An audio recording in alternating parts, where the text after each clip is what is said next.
I don't say rolling, because it makes me think of rolling mill and then it makes me think of something else.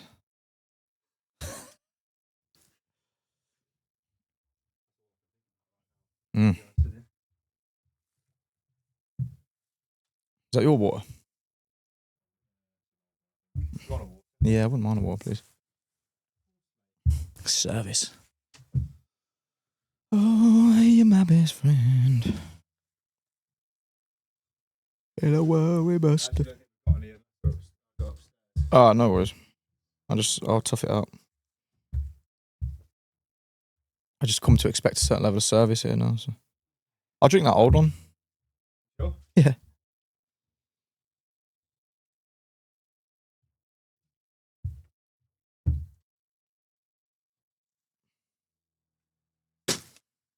So my actor friend's just messaging me. So.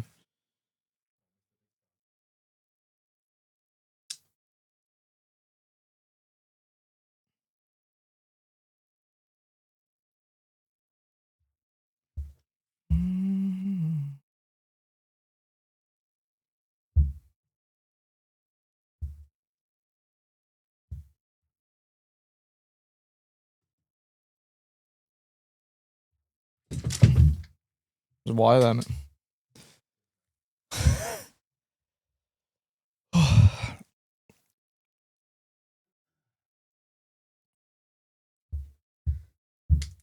Right, should we begin? Yep. Get 'em on.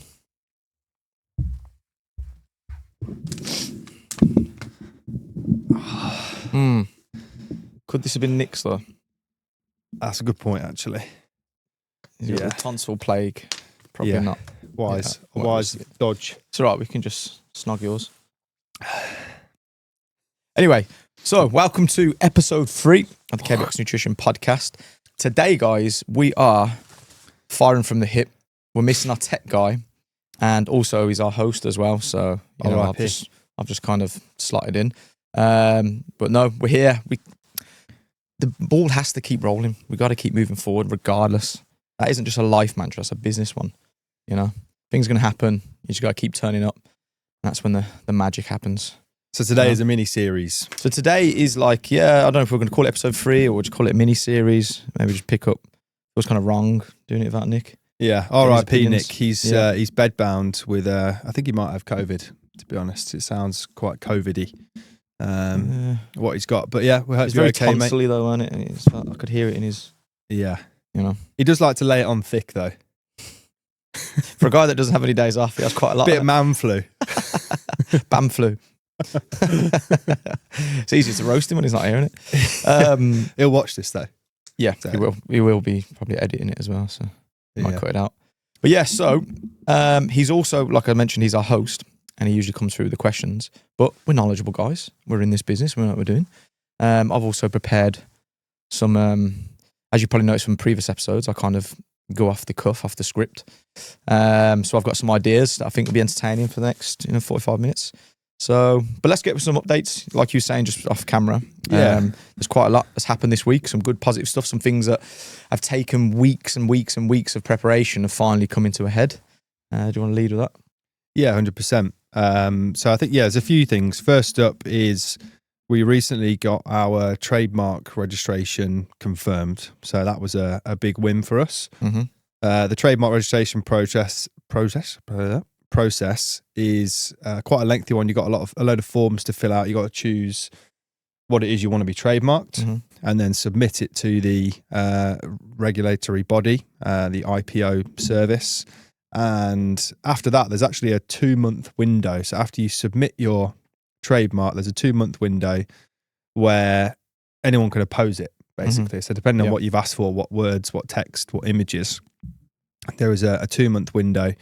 And we have now come through that 2-month window unopposed, which means that we have now been granted our trademarks. That's a big business update. Yep.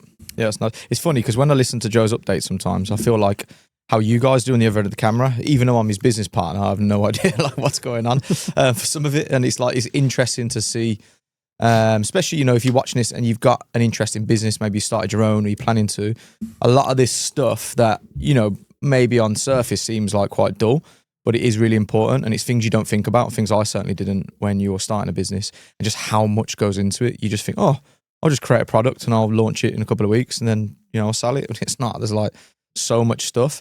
And I find it interesting on these updates because I feel like I'm learning probably from this perspective of whoever watching this as well, even though I'm your business partner. Yeah, and trademarks are an important one. They're not. I think it's about £170 to get it registered.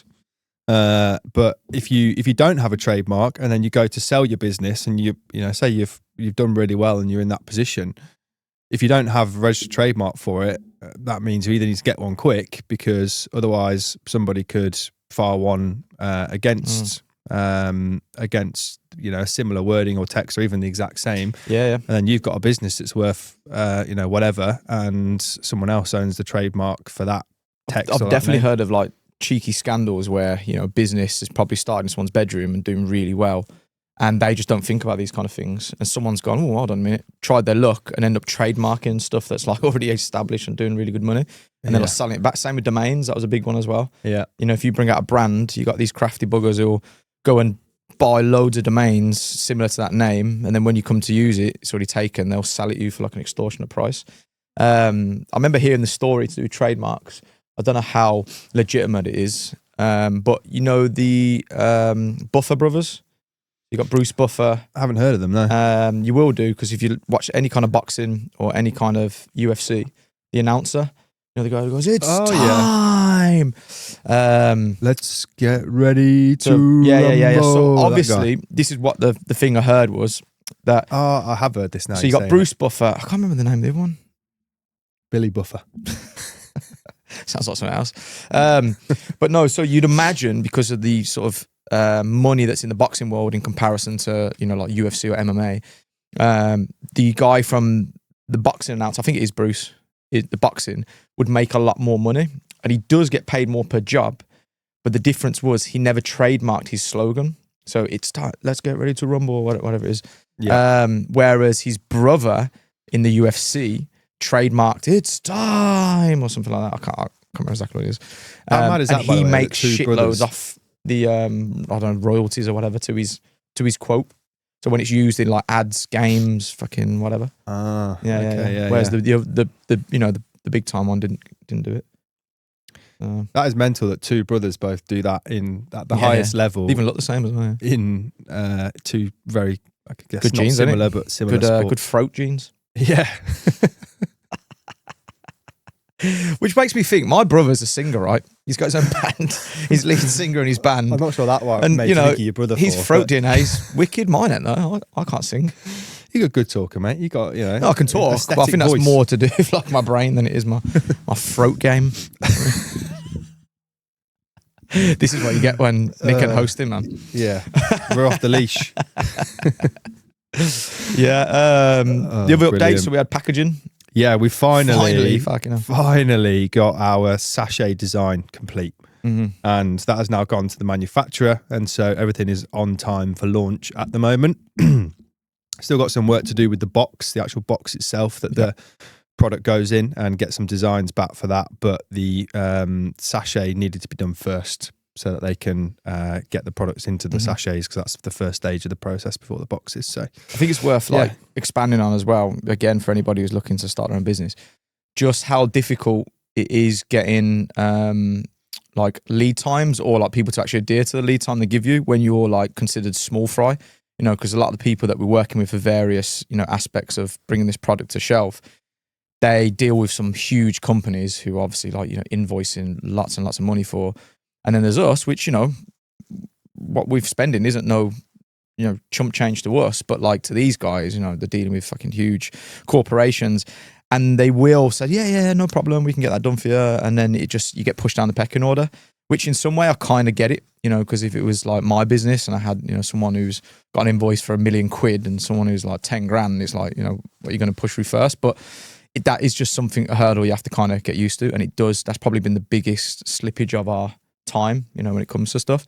And what another thing I think we've picked up on is the sooner you can get them to generate the invoice and pay it, the sooner they start taking you a little bit more serious as well.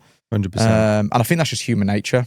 You know, I've had it with clients where they've started and for whatever reason they haven't paid, you know, initially, and they've had 1, 2, maybe 3 sessions before the first payment comes in. And it does have like a kind of subconscious way in the way you treat them. I'm not saying that, you know, they're necessarily treated bad, but you just, you know, the guy who pays on time and pays their invoice up front, they subconsciously get a slightly better service. So if you can, because sometimes they're slow to generate that invoice, but like even if you can push them to do it, especially if you've got the capital for it, the sooner you can get that invoice paid, it gives you more leverage as well with bartering. Like since we paid ours, we were able to come back a little bit harder and say, look, you know, we paid this, what's going on? Yeah, that's a good point actually, because with the for the product we've done that, but we actually haven't done that with the packaging. Mm-hmm. So maybe that's a bit of reflection for us there, is actually to say, you know, that maybe we should do that because it makes sense, because I'm sure in their world, like how many people, you know, want to start a t-shirt brand or want to start a supplement, and they get all excited about it. They contact these people. They say, yep, cool, we're going to have like, you know, 500 units or whatever. But then when it actually comes to the crunch, they, you know, they don't have the capital. They don't realize, think it's going to make money, or they realize how much hard work it is. And then they just don't come through in that order. So you're there, like we were going back and with a couple of our suppliers for various things, having Zoom calls weekly, doing designs, stuff like that. And there's actually no guarantee that we're even going to pay them. Obviously in our case we are, because we're serious, but they probably have 50 of us contacting them, that, and 40 of them aren't serious, you know? Yeah, I mean, my background is in sales, and we used to have a certain criteria when a new person would come and approach us for business. One like would be proofing kind of thing.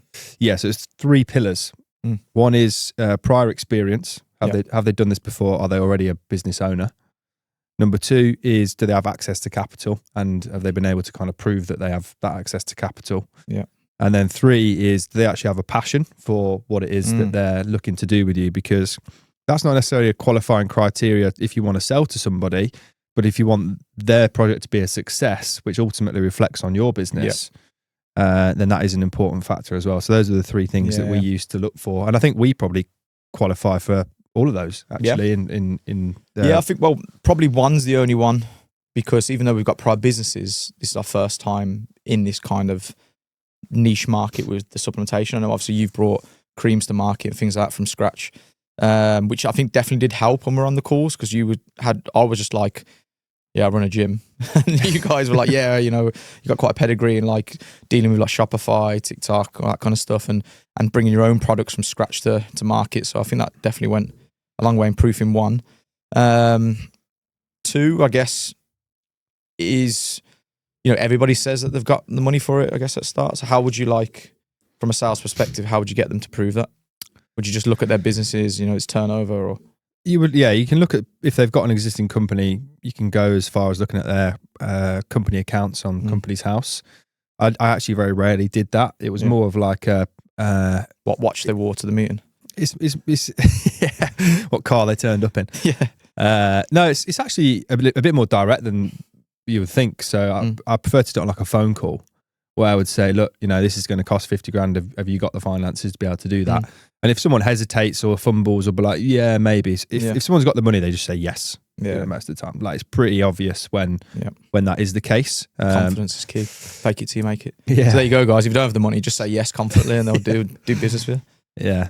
The thing is, actually, money is not hard to get. I don't think, but a lot of people look at it and think money is really difficult to get, and financing money is actually really hard to do. I think, you know, if you're starting out fresh from the beginning, absolutely no prior experience, no business, no nothing, then hard. But if, you know, you've got some level of experience, even if you've been in like a business job for like 5-10 years, you kind of know you've got a bit of pedigree, and, you know, banks will loan you money, friends and family will loan you money to start up a project. You know, if you've built up a network of people that you've come close to at work through your connections, you'd be surprised how many people will give you cash if you've got a solid plan and a solid business plan, and you've actually put the work in. If you're asking people for money with no plan and no goals and nothing to show for it, then of course you're going to get a no. Yeah, no, what you said there is absolutely spot on. And I think for a lot of people, obviously, you know, we all start in different financial situations in life. And I think that does go a long way in forming our beliefs towards finances. So like, this is something I've had to just work on personally. You know, I managed to kind of redesign my identity in terms of physicality, like the way my body is and the way I see myself. From when I was young, I used to see myself as like weak and skinny, and now I see myself as strong and hard. But no, but keeping it serious, like, but then I come from like a single parent, a council house with like low income, and all my kind of like conditioning growing up was that money's a scarcity, and like we have to turn the radiator on in that room if we're not using it to save money for the heating, or food has to go a lot further, like we can't waste food and things like that. And I think rather than like my mindset now is like, well, if money's tight, let's go make some more. Whereas I always grew up with, we need to save, or can't take no risks, can't start a business because what if it fails? And it took me a while to overcome that. And I definitely fell into that kind of trap of, unless that money's in my bank, I would see it as I don't have it and it's out of reach. But actually, as I started developing myself as like a businessman and gaining respect of like peers, friends, clients, when you actually reach out and not with your hands out, like, oh, please, I need some money to like put it in the bookies or something. But like, if you show that you've got a passion for whatever it is you're doing, and you've got enough like experience from doing it, you've been doing it a few years and it hasn't like fizzled out, it isn't something new and shiny. You've got skin in the game, goes a long way, like you invested, like started your own business with your own money and hard work. You actually, what Joe said there is really true. And you'll be surprised how much people will support you and how resourceful you can be. Just by asking. And like, for me, I've had to lean on like friends and peers and things like that over periods in the past. And as long as you can demonstrate that kind of passion for it, but also that you put some thought into how they're going to get that money back, that's a big thing. You lend me $2,000, I can pay you back over, 400 quid a month for the next 5 months or whatever. This is the proof of how I'm going to do that. You'd be surprised. Like, I would say anybody watching this pretty much, if you really like overcome the self-limiting sort of beliefs and swallowed your pride maybe in certain places, you could generate 10K from friends, family, loans, whatever it is, the banks, if you really wanted to and backed yourself to deliver on it. And you can do quite a lot of good things with 10K. 100%. Even if it means you got no budget for marketing and you have to get on TikTok and Instagram every day and talk to the camera and overcome that fear, you can do it. And that's one thing that I wish I'd overcome a little bit sooner, but I'm glad I've done it now. And since then, I haven't looked back, and it's put me in some really good positions, even to like meet these guys and start the brand that we're talking about now. So yeah, I would implore everybody to don't worry about necessarily what finances you have, but just try to see yourself more as a resourceful person. Like, I can get it because I want to do X with it. I think, also building on that a little bit is when if you do get your 10K, be super resourceful in terms of how you spend it, because I think we started Megatan with, no logo. We didn't pay a designer. We just mocked it up on like Canva, and that's still our logo today. It cost us £0. Yeah. And like, people look at that now and think, oh yeah, that logo is really cool. Like, how much did you pay for that? Nothing. Yeah. And then we did go and do a branding exercise for another brand. I think that was slightly different because we were building it from the ground up rather than selling third party products. But you don't have to go and spend loads of money when you first start, and you should scrimp and save on everything possible where possible. Yeah. But I will say, anyone that is thinking about doing it, you've got to be prepared to work more than you've ever worked before.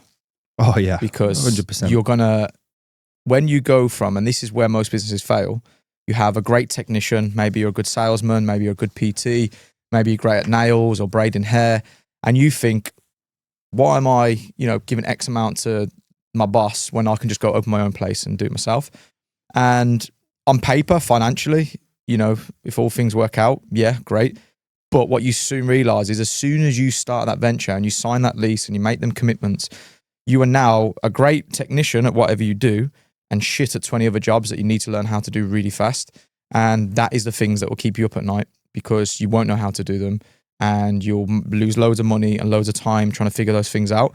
So the biggest thing when it comes to, because I know about 2 minutes ago I was telling you to ask all your friends for money and get 10K together, but like, you've got to really want it and be mature about it. Don't let ego take the wheel. Think, I can't wait to show my friends. I'm my business owner now. I can put it in my Instagram bio. You've got to really want it and be willing to learn loads of skills that make you uncomfortable and work long hours and lose sleep and have high stress, because for years and years. Years. I can't even put a time on it. You know, some people do hit gold, don't get me wrong, but the problem is we are led to believe that more people hit gold than don't, because everyone who has a win celebrates it. You see all over social media. But for every person that's hit gold in their business and like, you know, got their Lambo in 12 months, there's thousands of other people that haven't, but they just obviously don't post about it. So it's just a bit of a reality check more than anything, that you've got to really want it. It's going to be long, and prepare for the worst, because then if it does come in any better, then you're up, aren't you? Like, but I think there's a stat, I can't remember the exact figures, but I think it's either 75 or 90% of startups fail in the first 3 years. I got this stat. 80% of startups fail in the first year. 80% of the ones that survive the first year fail in the following 5 years. Right. Yeah. So I don't know what the percentage is. I think it's like 4% of startups actually do well. Yeah. So I don't know. My natural reaction is, yeah, I'm the 4%, but just be sure you are. Do you know what I mean? Because, you know, there's, it can very easily, you can have nothing after 12 months of fucking blood, sweat and tears, but owe everyone 10K. So, yeah. And then whatever else you've run up in that time. So but one thing I will say is, if you do get to that point, you've probably learned more in that 12 months than you would have ever learned at a job in your entire career. 100%. You'll either learn, and the biggest lesson you'll learn is if it is or isn't for you. Because so many people I know have started a business, folded it in 12 months and gone back to their job. But now they sit at their desk not thinking, oh, what if? Should I have done that? Any regrets? They know now. They go, you know what? I had a spin at it. It didn't work out. I realised, actually, I quite like getting paid a steady income with healthcare and then clocking off at 5 p.m. and not having to think about work till I log in the next day. Whereas when you've got a business, you're thinking about it all the time. When you're trying to unwind, when you're at meal with your missus, when you're, I don't know, in the gym, like all the time. So yeah, you just got to really want that. Yeah. This has turned into a motivational podcast, I think, this one. That's what happens when you give me the mic, mate. This is where we go, isn't it? No, facts though, mate. I think everything you said there is bob on, 100%. And just for complete transparency, I made a loss on the first 11 months of trading. It weren't to my 12th month that I made profit, but then I was having to make up my investment and 11 months of making a loss. And turning up to work, knowing you're losing money that month is fucking, it does something to you, man. I think if I generally weren't in the military and I'd already been exposed to some harsh stuff, I would have folded. But I'm here now and we're thriving. So, you know, it's not to scare you off. It's just to hopefully give you a bit of insight into the reality of it. But I can hand on heart now say I'm glad I did it, because it's molding me into the man that I am. And now I'm thinking like, what else am I capable of? 100%. Well, the sky's the limit. Yeah, that's it. If Elon Musk can do it, so can we. Exactly. What was the third point? Because that was an expansion of point 2. You know, you said the 3 lot proofing. Passion. Passion I thought was a really interesting one, because we've got bundles of that. And I think one of the things you probably did deal with this is it's kind of like you do need all 3. Passion isn't necessarily a proofer of whether someone's eligible to do it, but like you said, I suppose from a sales perspective, it'll help the person decide if this is going to be a repeat customer. You know, if you're passionate and you're going to smash it, and you might even be investing 10 grand today in stock, but our next order is going to be 100K because we smashed it, and then it's going to keep growing. That's definitely one. But I think the problem with the market as well is you have all these big established companies now with fucking loads of capital just sat there. They can just throw at stuff and they go, oh, we heard that's going to make money. We'll throw 50K at it. There's no passion in that. They're just seeing it as like to bank it. And I think, you know, if you level the playing field, that person with that passion will always outdo the one that doesn't. Have you read Skip Miller's Proactive Selling? No. Great book, actually. Yeah. Our entire sales team was kind of built off that playbook at Belfast. Okay, send it over. So we'll send that one over to you. But there's a story in there, which is the story of the Wright brothers. They're the ones that did the plane? Yes. Solid, good knowledge.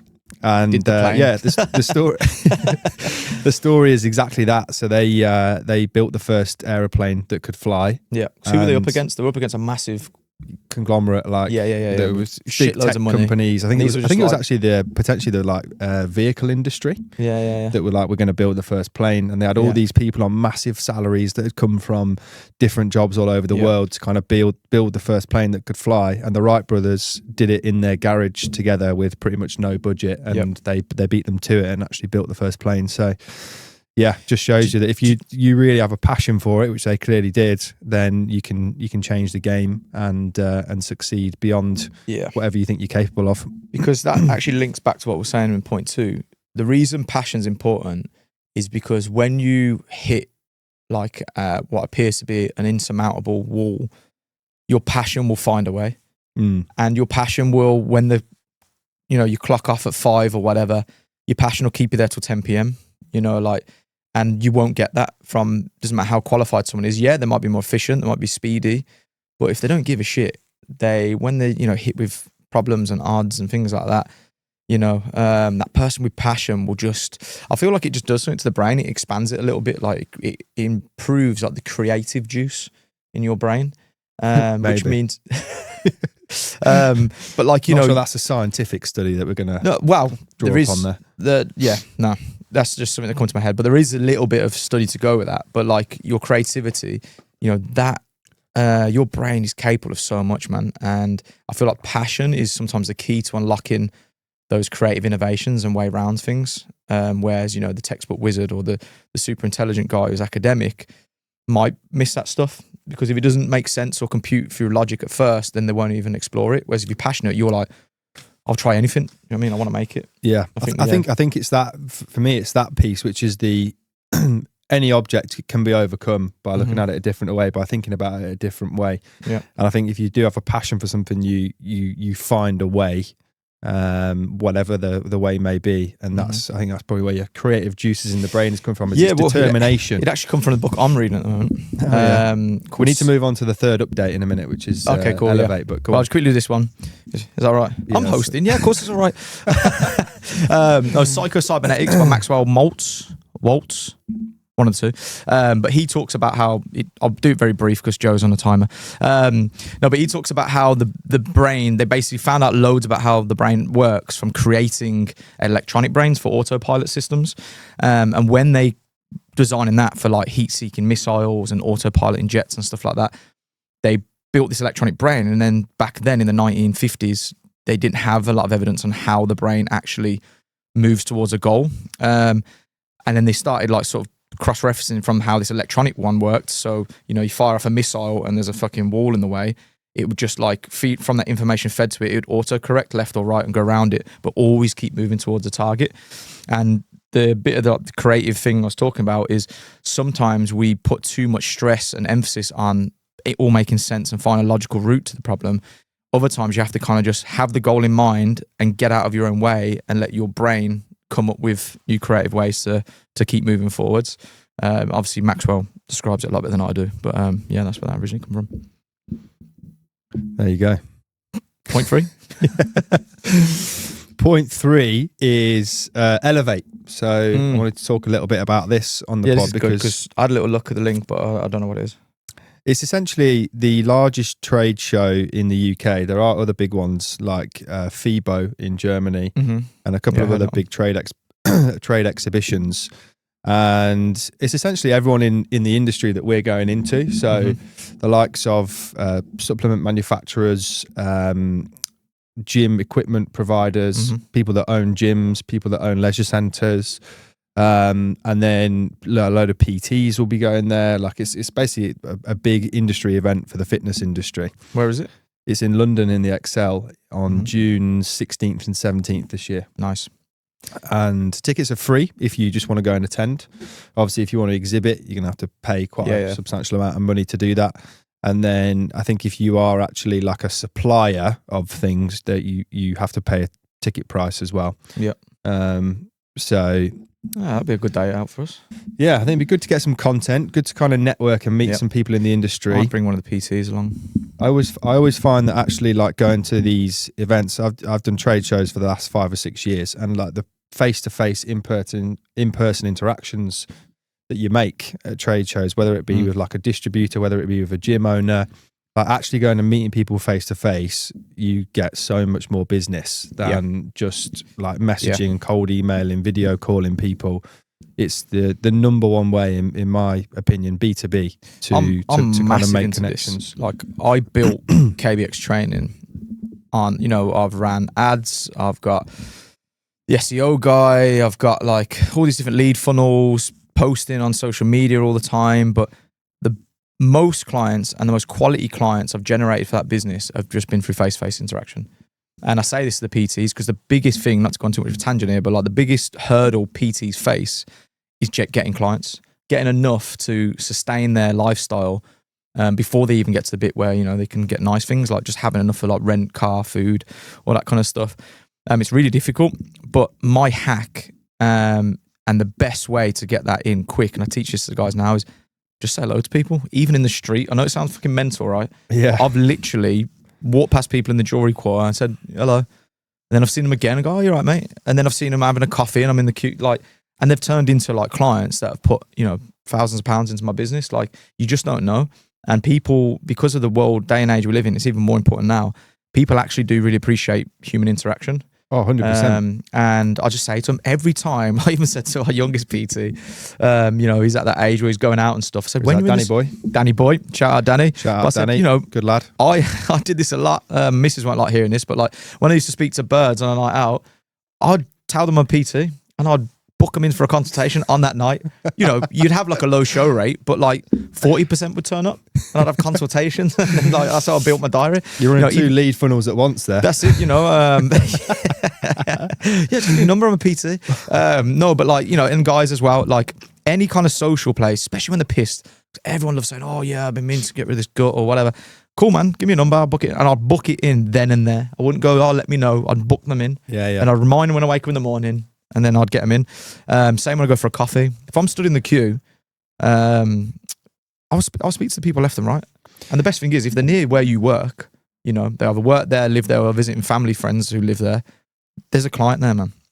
Well, that's interesting because I've been reading The Dose Effect, which is a book I've been talking to you about recently. Yeah. And oxytocin is the hormone or thing in the body that makes you feel good. And TJ Power, the neuroscientist that wrote this book, talks about when you say hello to people in the street, random people, and especially when you give people compliments, also when you give people hugs. I'm not sure how much of that you've been doing. I'm not doing the hugging, but it increases the level of oxytocin, makes them feel good, makes you feel good. And so by doing what you've just said, I'm not surprised that you got clients because they'll have got a good positive interaction. And of course they want to, you know, continue to get that feeling. So, because, you know, people are inundated with marketing all the time. We live in the attention grabbing world where it's actually a resource now, and like people just getting blasted with all sorts of stuff. But if you can form genuine connection, it's so much easier to like sell, or just even if it does, just you never know what it could lead to. You know, I've had people that didn't sign up, but then their family member did, or they put me in touch with a trainer who started at the gym. Like you just don't know, man. And I really feel like you're doing life with one arm behind your back by not just interacting to the people you see. Yeah. So I want to go to Elevate. Cool. I'm on. Go. And I think we should make it a proper 2-day event. Stay in London, like properly take it in. I think do sexy fish on the night. Yeah, absolutely. Whatever that is. It's a restaurant. I thought it was a dance move. Like an aquarium. They dress the fish up. What? Sexy fish. They dress the fish. No, I was saying, like, you know, it could be like an aquarium where they dress the fish up in nice dresses, isn't it? Oh, right. Make them sexy. I'm not sure where your head's gone with that, mate. But yeah, I don't get out much, guys. He's already excited. June, okay. Yeah, no, I think that would be good. And I think a lot of these, from my experience, these things, you don't go and you get business straight away. You know, you got to build these relationships over years. Like we did. We went to trade shows 5-6 years ago and closed leads 2, 3, 4 years after that. After like years of following up, years of emailing, and that's how this kind of thing trust is built. You know, people see your growth, and you know, eventually you get a yes, and that's how sales works. So yeah, I think we just go, we'd be as friendly as we can and meet as many people as we can as well. Get as much contact info. Let me loose in there. Yeah, that's it. And then follow up and see what happens. Yeah. So yeah, that's an exciting update that we've got going on. And then I'm not sure, are there any other exciting updates? Obviously, we've got the podcast clips going out weekly at the moment, content-wise. No, just from my end, we're starting to build the base of the athlete or partner program, as we're calling it. Yeah. That's I'm really excited about, you know, kind of building my core group of not just athletes, but people, you know, with inspiring stories, people who are just trying to push their own limits, you know, achieve things, people I relate with, you know. And I'm really excited to see where that grows, because that is, it's not like the sort of foundation of our marketing, but it's something that I'm really passionate about. And I'm really excited to see, how that develops in the next few months and years of building xfuel. I think one thing to talk about with that as well that we decided last week, which is a really exciting update actually, is that we are going to be quite sort of, I think, selective about the people that we partner with. We want them to definitely align with our values around the business and what the mission statement is. And I think that stories piece is a great thing to lean into. But we also want them to be rewarded properly. Yeah. And we want them to be, we want them to feel valued, because it's important for us that we ensure that they are valued as partners of the business. So it's about providing long-term incentive, not just make a video with this product. Yeah, it's and about get some sachets, because we spoke about how we're going to handle this, and after a few years of like amassing clients on social media, I've been tapped up by so many different like brands, from clothing to supplements to teeth whitening and things like that. And like, it's about actually offering people something that makes them feel a part of something, but also like they're not just, working for free. Like our dream would to be establish these partner programs where, people can earn a decent side income, which, could pay for their car, which could pay for the holidays for them and the family or whatever. For kind of little return, a couple of posts representing the brand in the right way. Coming along to events, I'd like to things think that it be fun. can sustain them beyond that. Yeah. Like, I'd like to think with kind of core partners, the way that we're structuring it in terms of the recurring revenue that they're going to, essentially get from customers that they bring into the business. I'd like to think people can live off a salary on it. Yeah. No, like 100%. It's just building it sort of expectation from the start, because, I'm big on not over promising and delivering, but also they have to meet us, and it kind of falls on like where their drive is and what they kind of need from it. Because one thing that I used to get offered all the time was, oh, do this, this and this, and you can become an ambassador and we'll just give you some free product or a 50% discount code. And I'll be like, well, I can't feed my family with that. Do you know what I mean? Whereas we're actually giving income opportunity to people to feel a part of something, because, when you're getting commission on sales, for example, like you're part of that brand, and the better that those sales go, the more you earn. So it's like, for me, that is always the incentive that I always kind of look for when I was offered like brand deals and things like that. And I think the important thing is to value partners as long term. So not just giving them a commission on a sale. It's that customer that they bring in is their customer forever, as long as they stay with with us. And that means that they can actually build meaningful recurring income as part of the program. So really excited for that to get started as well. No, definitely. And just connecting with like proper guys, like you said, we have our kind of principles and values. So if you're in that kind of realm where you're doing stuff, you're active, you're doing it for a good cause, and you're not a dickhead, then I might reach out to you, or you reach out to me. No dickheads. No dickheads. That's in the mock-up. First line, this is not for dickheads. That's it. This is fuel in the not dick. No.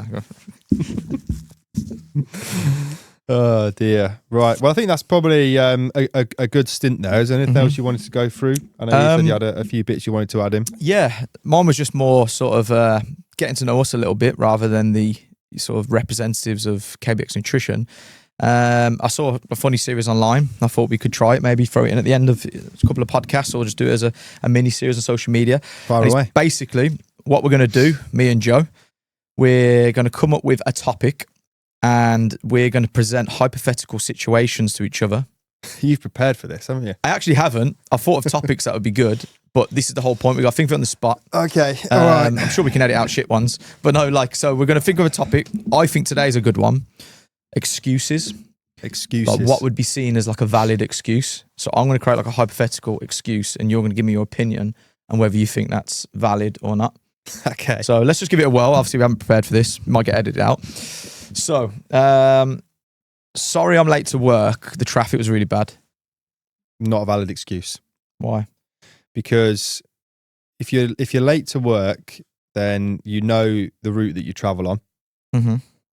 Sorry, there is a bit of context I need here. Is it? No, you can explain. It isn't just like yes or no. Is it first day or is it been working there for a long period of time? I am 18, just finished sixth form, and it's my second week. It's your second week. Yep. Okay. I would say valid excuse. I would change my opinion there. I think you're still quite new to the job. Yeah. You probably haven't travelled into work maybe the same route continuously, so you're not kind of sure. You don't know what the traffic you're not is old like. enough to know, like, you know, rush hour times and things like that. I think I don't care about the age. For me, it's the experience of just doing it a couple of times. I think I'd be a bit more lenient. If it was someone that was mid-30s, been working there for 2 years, I think you know what the traffic's like. You know the situation. You need to allow more time for traffic when you're coming in, and that means means that 4 days a week you get in half an hour early. Yeah, great. If that means that on that one day you're then on time because you leave that time later, I would say that'd be my position. What if they said there was like a horrendous crash and the roads are all blocked, and it was the first time doing it? Would you just give them the benefit of the doubt, or would you like go on Daily Mail and see if there's been a crash? I don't have time to do that. I'm not going to sit around spending my day looking whether there's a crash. To be fair, I would just have to say I believe you, and if it's a recurring thing, then no, batter you. Yeah, exactly. You're not coming in the partner program. Yeah, go on. Give me a hypothetical excuse that someone's used. A hypothetical excuse that someone has used, or you can just think of. So I haven't been able to complete this project because I haven't had enough time to get it done. Okay. Yeah, a little bit more context. Is it a project you're doing for me? Is it something we're working on? Was there a deadline given at the start? It was a project that was outlined in certain timelines 3 weeks ago. Yep. I was given 3 weeks to complete it, which is more than enough time. Yep. And I have said that I haven't had enough time to get it done, and so it's not done. Okay. It was a presentation for a customer, and it was a sales proposal along with some data that we needed to show them about some of our previous customers. Oh yeah, so we're fucked then as well. So it's not just like, so are we about to present it? Yeah, we're about to present it now. Yeah. No, you fuck me there, you bastard. No, that's not good, because you, for whatever reason, you knew you was running out of time, and you didn't ask me for support, or you didn't say, look, I need help with something, or I need an extension. Can we push the meeting? You've decided to tell me now before we walk in, which is going to make me look like a twat. So no, that is not a valid excuse. Okay. But you didn't. Is everything all right at home? Well, this is what I was going to say. Is I have had a bit of relationship trouble. We all do, mate. you gotta navigate that. Like, if you're in a relationship, you're gonna get trouble, man. Like, you can't make hay when the sun shines. You know what I mean? You gotta be able to do it. But the biggest thing is and this is, I suppose, is going to be a lot of the answers for a lot of these reasons, is communication. Yeah. Let me know. Should have communicated earlier. You should let me know. Like, if that was a problem, would put somebody else on it while you deal with your, I don't know, Mrs. entering a menstrual cycle or something. Or whatever it is, like, I get it. I go through it as well, believe me. But you got to get these things done. And especially, you knew the sort of magnitude of this meeting, and now I've got no chance to. I feel like I'm in trouble.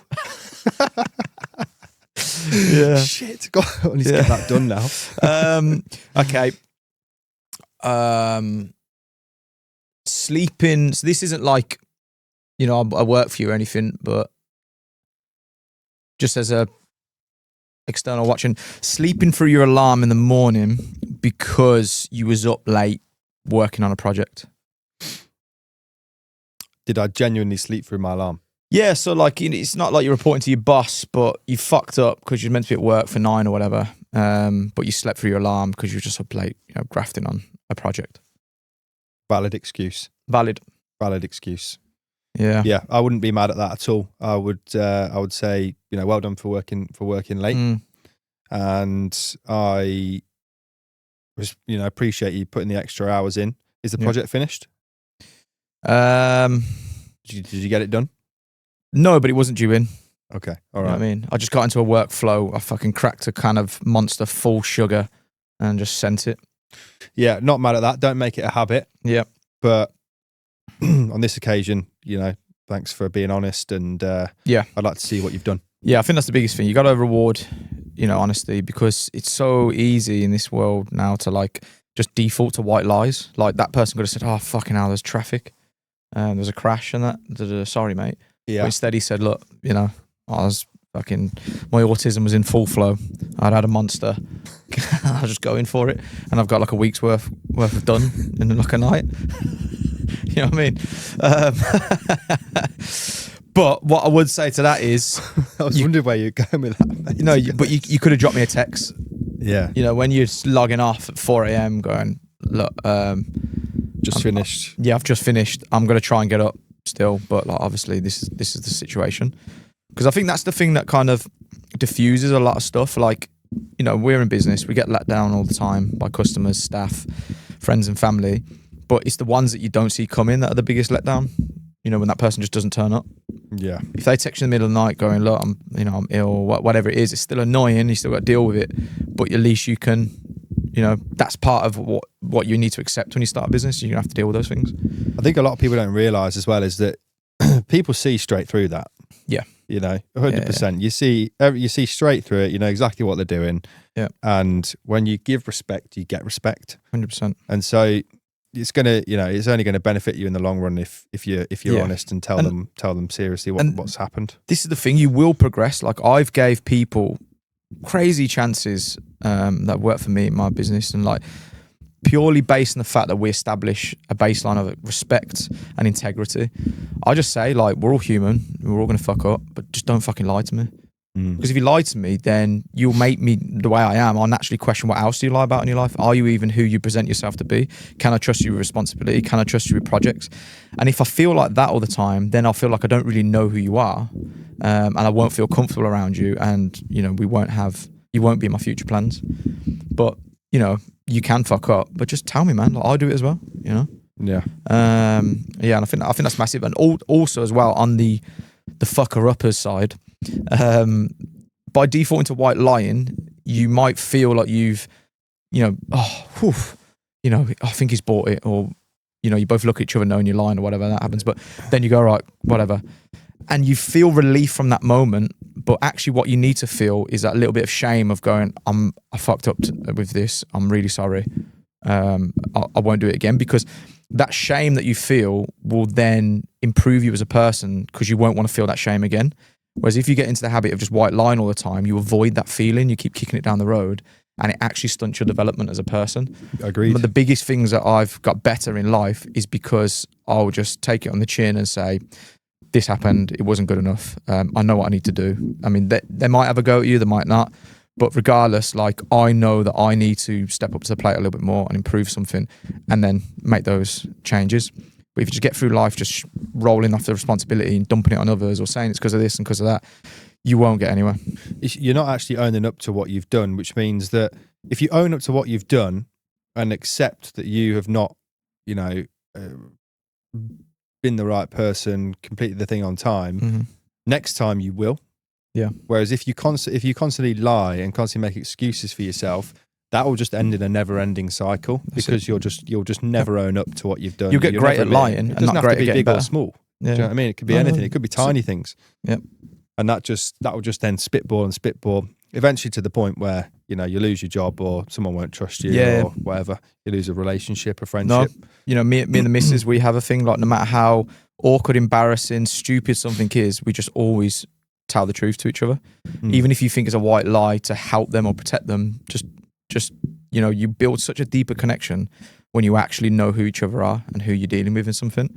But trying to preserve your idea, or your fucking the way you want to be seen, your perception of yourself and how you want to be seen by others, it will just get you nowhere. Yeah. I thought that was a cool little segment. That was good. Yeah, I like that actually. Yeah, I think it's it's not just about the questions, is it? It brings out a bit of the emotional kind of personal side. Yeah, in the a way. deeper reflection upon. Indeed. Let's get deep. We love it deep. Right. I'm going to get some lunch and a coffee. How does he usually end it? Do we go like... And that's the end of the KBX Nutrition Cast. Yes. Boy. Send in any, obviously, comments, likes, subscribes, all that sort of stuff's really important. Thank you. If you have any suggestions how we can improve the pod, any questions you'd like us to answer on the pod, or even topics that you'd like us to quickfire each other in this kind of little mini-series that we're doing, drop those as well. And also, if you are interested in becoming a partner for KBX Nutrition and you think that the product could work for you, drop us a DM, follow, message, whatever it is. And I will be in touch. Yes. Touch you. That's enough.